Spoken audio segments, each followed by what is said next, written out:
السلام علیکم ورحمۃ اللہ وبرکاتہ۔ محترم حضرات ناظرین سامعین، ایک ساتھی نے سوال کیا ہے کہ مردے کو گھر کے اندر کس طرح لٹایا جائے۔ مردے کو گھر کے اندر لٹانے کا صحیح طریقہ کیا ہے، مسنون طریقہ کیا ہے، اس سے آپ آگاہ فرمائیں۔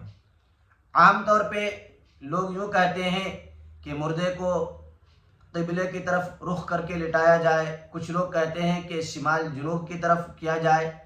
تو صحیح طریقہ اور مسنون طریقہ کیا ہے، اس سے آگاہ کریں۔ ایک ساتھی نے سوال کیا ہے، تو اس کے جواب میں عرض یہ ہے کہ یہ بات اچھی طرح ذہن نشین فرما لیں کہ انسان کی زندگی کا سب سے المناک، سب سے خطرناک وقت اس کے موت کا وقت ہوتا ہے۔ بڑی تکلیف، بڑی شدت کی گھڑی ہوتی ہے، انسان بے بس ہوتا ہے، کچھ کر نہیں سکتا۔ بہرکیف علماء نے لکھا ہے کہ جب موت کا وقت قریب ہو، انسان جب قریب المرگ ہو، تو بہتر طریقہ علماء نے یوں فرمایا ہے کہ موت سے پہلے اس کو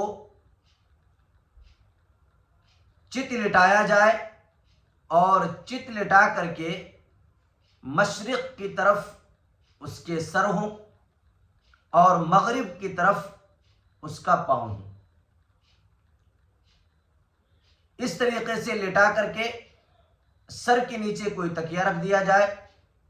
چت لٹانے کی صورت میں مشرق کی طرف اس کا سر رکھ دیا جائے اور مغرب کی طرف پاؤں ہو، اور سر کے نیچے تکیہ رکھ دیا جائے اور تھوڑا اٹھا دیا جائے تاکہ اس کا چہرہ قبلہ کی جانب ہو اور قبلہ کی طرف اس کا رخ ہو جائے۔ مقصود قبلہ کی طرف پاؤں رکھنا نہیں ہے، بلکہ قبلہ کی طرف ان کے چہرے کو کرنا مقصود ہوتا ہے۔ تو اس لیے علماء نے فرمایا کہ ایک طریقہ تو یہ ہے کہ جب انسان قریب المرگ ہو، موت کے قریب ہو، موت کے آثار ظاہر ہونے لگے، تو اس وقت اس انسان کو اس طریقے سے لٹایا جائے کہ اس کا چہرہ مشرق کی طرف ہو اور پاؤں جو ہے مغرب کی طرف کر دیا جائے، اور جو ہے سر کے نیچے تکیہ وغیرہ رکھ دیا جائے، تھوڑا سا ہلکا اٹھا دیا جائے تاکہ اس کا چہرہ قبلہ کی طرف رخ ہو جائے۔ ایک طریقہ تو یہ ہے۔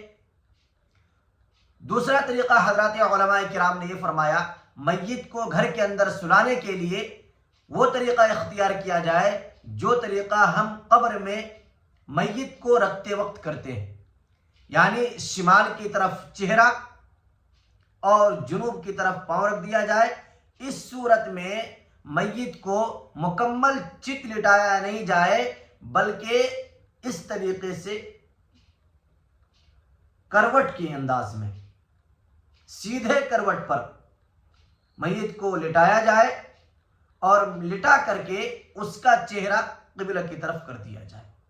یہ دوسرا طریقہ ہے، اور یہی طریقہ سب سے افضل ہے، سب سے بہترین ہے، اور سب سے افضل جو ہے اسی طریقوں کو اختیار کیا گیا ہے کہ شمال کی طرف اس کے چہرہ ہو اور جنوب کی طرف ان کے پاؤں کر دیا جائے، اور سیدھے کروٹ پر لٹا کر کے اس کا چہرہ قبلہ کی طرف رکھ دیا جائے۔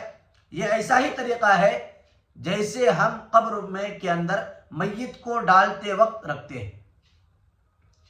اگر یہ دونوں شکلیں ناممکن ہو تو علماء نے فرمایا کہ اب تیسری شکل یہ ہے کہ جس شکل پر بھی میت کو رکھنے میں آسانی ہو، رکھنے میں سہولت ہو، اس طریقے پر رکھ دیا جائے۔ باقی استادی نے سوال کیا ہے پہلے والی شکل میں کہ قبلہ کی طرف پاؤں کرنا کیسا ہے، اور قبلہ کی طرف پاؤں کر کے اس طریقے سے سلانا کیسا ہے۔ تو دیکھیے یہ بھی درست ہے، اور اس صورت میں آپ پاؤں کی طرف توجہ دیے بغیر آپ کو یہ سوچنا ہے کہ اس کا چہرہ قبلہ کی طرف ہو جائے۔ اگر مشرق کی طرف پاؤں ہوگا، مغرب کی طرف پاؤں ہوگا، اور مشرق کی طرف چہرہ ہوگا اور چہرے کو تھوڑا سا اٹھا دیا جائے، تو اس صورت میں ایسا ہوگا کہ اس مرنے والے شخص کا چہرہ قبلہ کی طرف ہو جائے گا۔ رسول اللہ صلی اللہ علیہ وسلم نے حدیث کے اندر فرمایا کہ تمہارا قبلہ جو ہے زندگی میں بھی کعبہ ہی ہے اور مرنے کے بعد بھی کعبہ ہی ہے۔